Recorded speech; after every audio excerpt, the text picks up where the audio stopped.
You've just been teleported. You look around, and you just see stone walls. You know, you are now in the depths of a dungeon, and the only thing ahead is combat. Let me just look for one thing. Ooh, we might be in some trouble.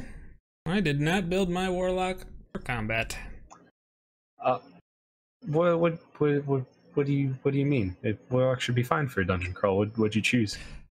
Oh, well, dungeon crawl. Yeah, I kind of was hoping we were playing a game with like political intrigue. So like for my cantrips, I took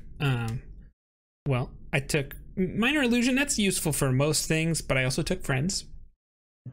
Okay. So those are my cantrips, and then I get 2 first level spells. You didn't take Eldritch Blast? Is that what a warlock's supposed to do?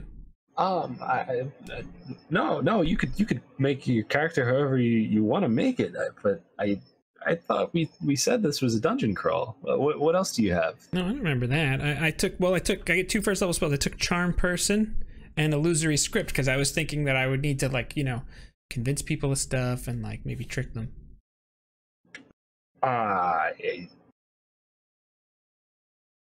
This character is not for the campaign that I've prepared. You're gonna have a really hard time here. Yeah, I think you might be right. Darn. So, JNJtabletop. We're talking about session zeros, how you can avoid things like this.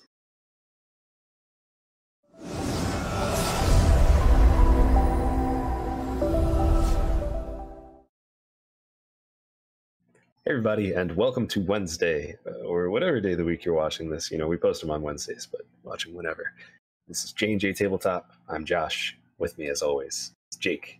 And today we're going to be talking about something really, really important.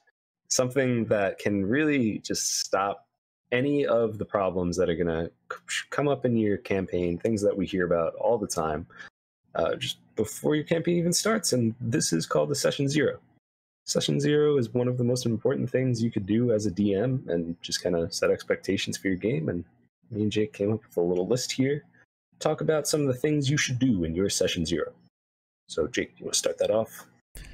Yeah, so I think one of the most important things is it's kind of like an information gathering stage of this. So if you're the dungeon master and you're getting everybody together, but this applies for players as well, this is a good point where the dungeon master can try to understand what sorts of things the players are looking for in a game. And that could be anything that's even small, something big.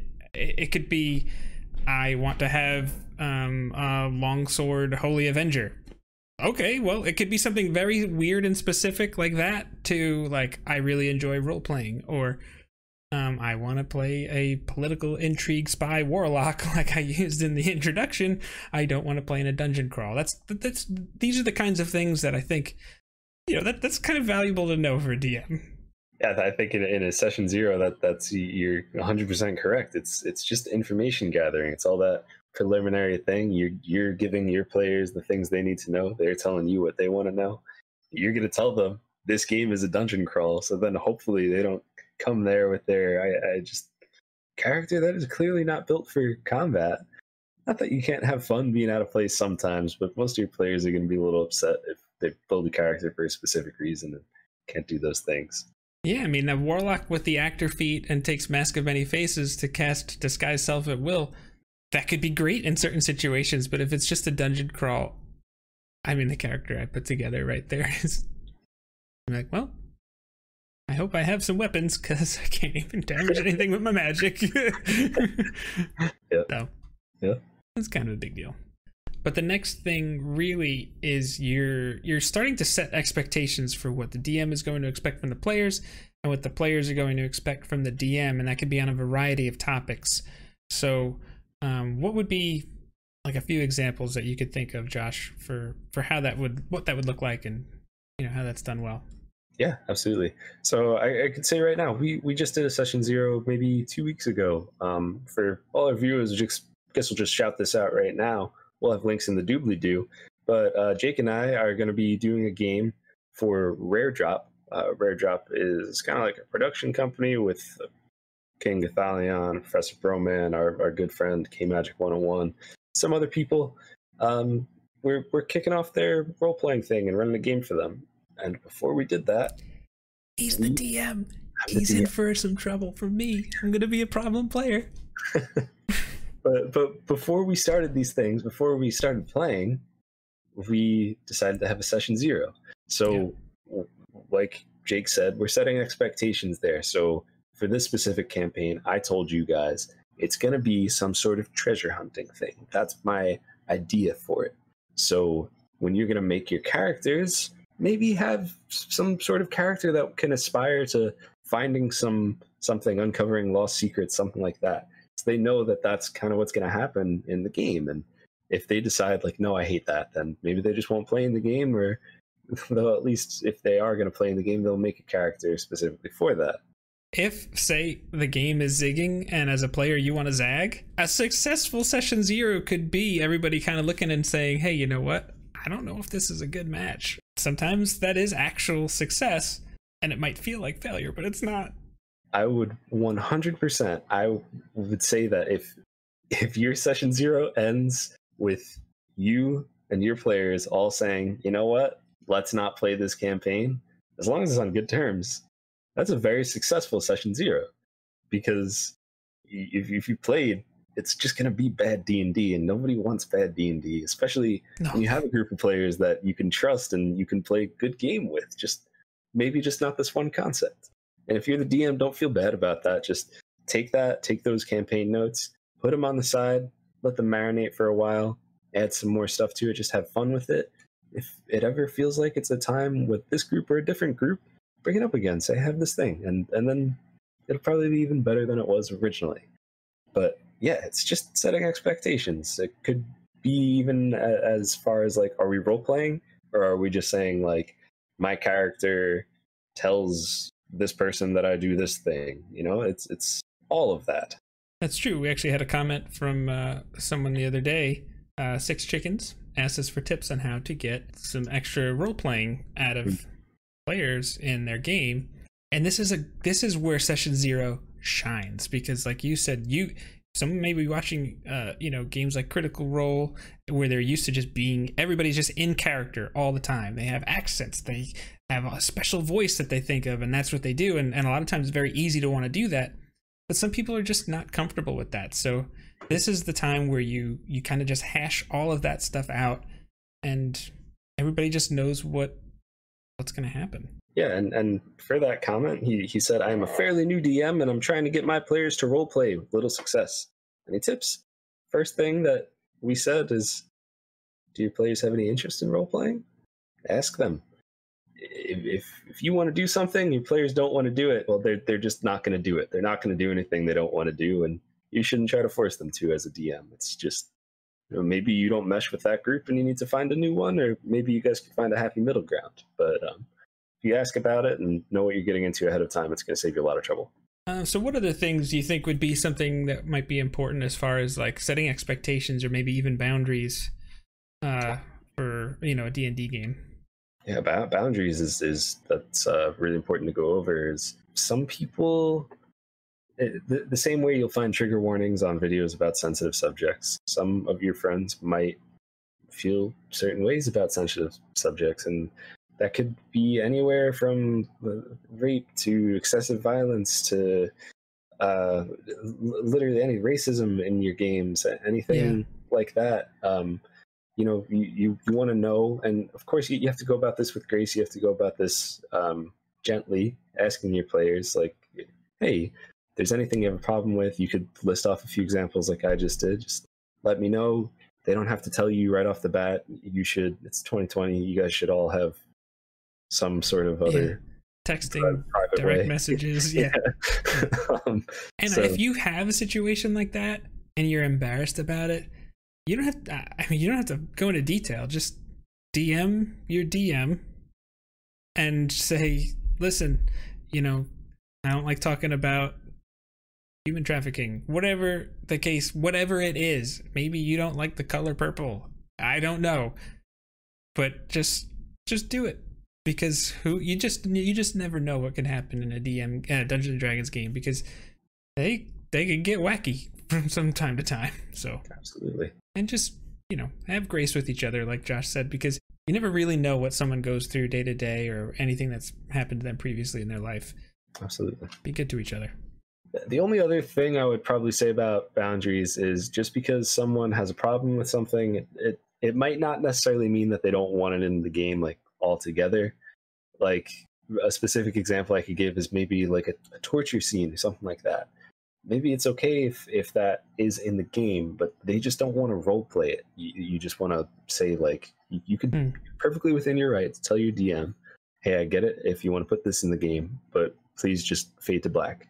Especially if my character, gets taken captive and something's happened to him, we could still roll our dice. We could do opposing checks, however you want to do it.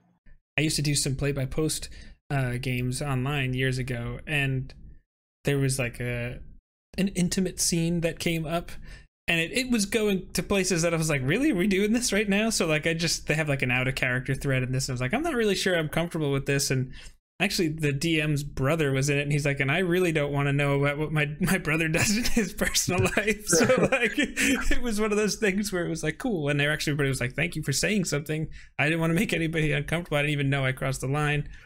And it was actually very good. And he's like, I'll just put everything in a spoiler tag. If you don't want to read it, you don't read it. If you want to read it, you read it. So yeah, and perfect fade to black style. It was a different medium, but still. Yeah. There's other ways to do that for different mediums, but not every game. I mean, you could have sex in your games, but not every game has to be the D&D game from Community with Hector the Well Endowed. Yeah. No, this was felt like that got a little weird, actually. I didn't last in that game much longer, to be honest with you. But anyways. So the next thing that I would say you should have, or at least just mention in your session 0, would be some sort of overview on the setting. That could be really important depending on the setting. If you're playing in the Forgotten Realms, maybe it's not going to matter as much. It's kind of just basic fantasy, or no disrespect, high fantasy, whatever you want to call it. I mean, pretty much the only thing you have to know is it's not a week and it's not 7 days. Yeah. It's a 10-day. And that is 10 days. But like, certain things could be important. If you're playing in a Dragon Age world, and you want to play some sort of like mage, well, you're going to need to know that you could be some sort of apostate, and Templars are going to come after you if you do certain things. If you're playing in Dark Sun, I think metal is supposed to be like really rare. There's just certain things like apocalyptic settings could be important on how players make their characters. Yeah, and that goes right back to, I mean, it's just that gather information phase, where if there's important information that you guys need to give each other, now is the time. I think this kind of giving people information on how to make their characters and things that might be important to it on the setting, that flows right into the next thing that you could potentially do in a session 0. I mean, and that would be making your character. You should at least make sure that everyone knows the same method, whether you're using standard array or 4d6 drop the lowest, but kind of get that down there. And sometimes we've done it where like we'll meet with people personally, like one-on-one, and make a character with them, and then by the time we get to the session 0, everyone already has their character. Yes, with direct messaging, and you can kind of do some of that a little bit beforehand, copying, pasting, group texting, all that fun stuff. Yep. Having character concepts, or even just making the characters, especially for newer players. It's usually nice to have someone to be able to hold their hand throughout that process. Yeah, I like sometimes it's fun to take the new characters out for a test drive. Oh yeah, absolutely. That's the last thing I would say. It's a perfect way to end a session 0, I think. You've just had maybe an hour or hour and a half, 2 hours of just conversation, talking about the setting, talking about boundaries, talking about expectations. Everybody's all hyped up. Yeah, everybody's all hyped up. They're just ready. They want to start rolling some dice. Do sample combat. So that has to be crazy. There are a couple of orcs, goblins, tieflings, whatever you want. Just throw a couple things at them. Let people know how their characters work. They get to see how they work with the other characters, and yeah, it's just fun. You could give them experience for it. You can decide not to give them experience for it. It doesn't matter. It's up to you.